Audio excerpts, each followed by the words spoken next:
A new Green Deal for a new planet would need to recognize that where it comes to vital resources, we have made such a serious mess that for the poor, living is already on the fringes. And for all of us, within a century, if you look at the indicators, if you look at the climate indicators, if you look at the reality of climate havoc, look at the floods of Pakistan, 2,000 people dead, Ladakh, 200 people dead, China, hundreds of thousands displaced, Russia, along the tundra, which is frozen, had 40 degrees temperature and forest fires. So cold areas are becoming hot, wet areas are becoming dry, dry areas are becoming wet. This is not how the climate was supposed to function. And this climate havoc is already costing millions. If you just look in South Asia, over the last few years, 98 super cyclone, 30,000 killed in Orissa, Cyclone Sidr, 4,400 killed, 4 million displaced, Cyclone Nargis in Myanmar, more than 100,000 people killed. Hurricane Katrina in America, we saw what that did. But every year, cyclones are becoming more intense.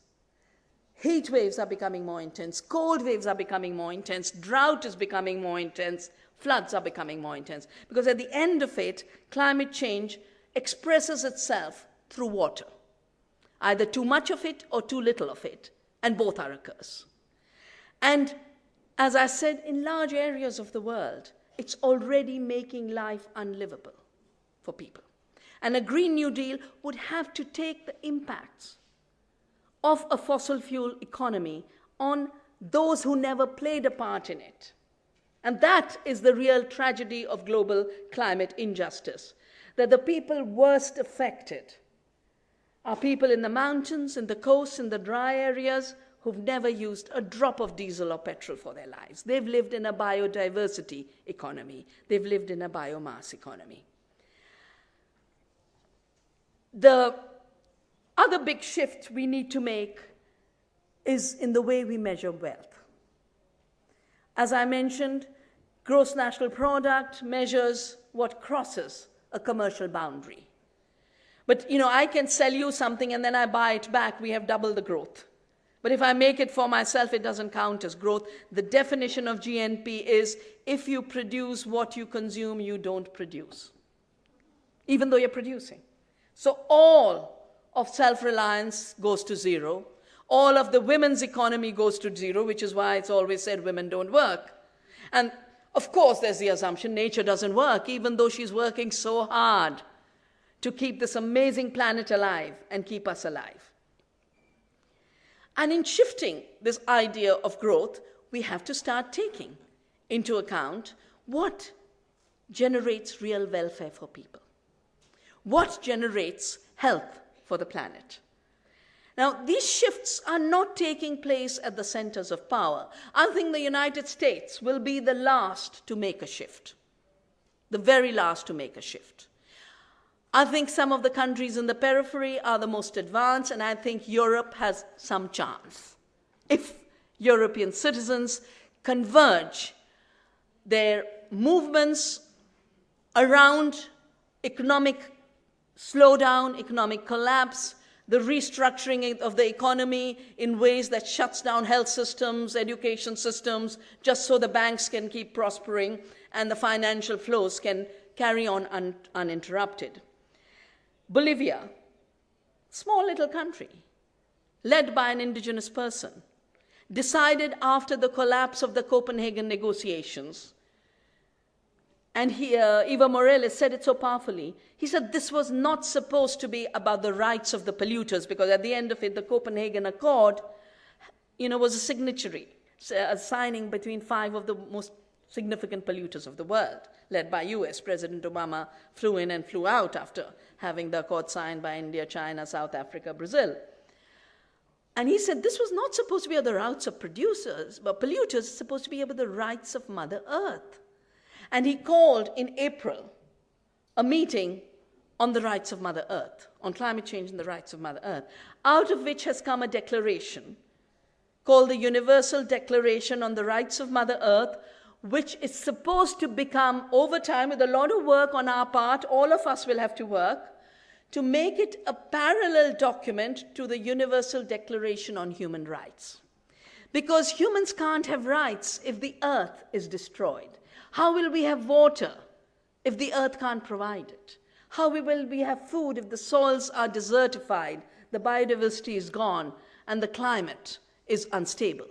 So the earth rights are the foundation of human rights. And this new document, and we have a core group and an alliance of, including the ambassador of Bolivia at the UN, we're moving it to hope and hoping that as the Rio +20 discussion begins, and when the Earth Summit happens again in Rio, the green economy will be centered on the earth and her rights, with human rights derived from it.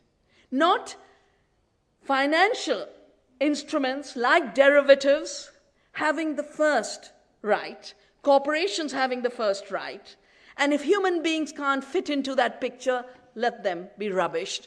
If nature doesn't fit into the picture, let her be rubbished. So this Rights of Mother Earth document is a very, very powerful document, and you can access it at the website on the Rights of Mother Earth. Ecuador has put the rights of nature into its constitution. And I am going to join the Ecuadorian movements to file a case, a major case, on the basis of this constitutional article on the violation of the rights of nature. Ecuador is also building its concept of well-being, not on growth, but on this ancient Mayan category called sumak cause, which means right living, living well. I advised the government of Bhutan, and the Bhutanese Prime Minister invited me to help them go 100% organic. But Bhutan has done something amazing, tiny little kingdom up in the Himalaya. They said, we are not going to bother about growth because growth does not improve the welfare of our people. And they did it, interestingly, after studying Europe. During the Earth Summit, they were asked, Europe asked them, how can we help you to achieve sustainability? And Bhutan said, I think we can do it better. We can help you to achieve sustainability. And then they sent study groups and studied and found people were terribly unhappy. They did the study in Netherlands. Found people were very unhappy.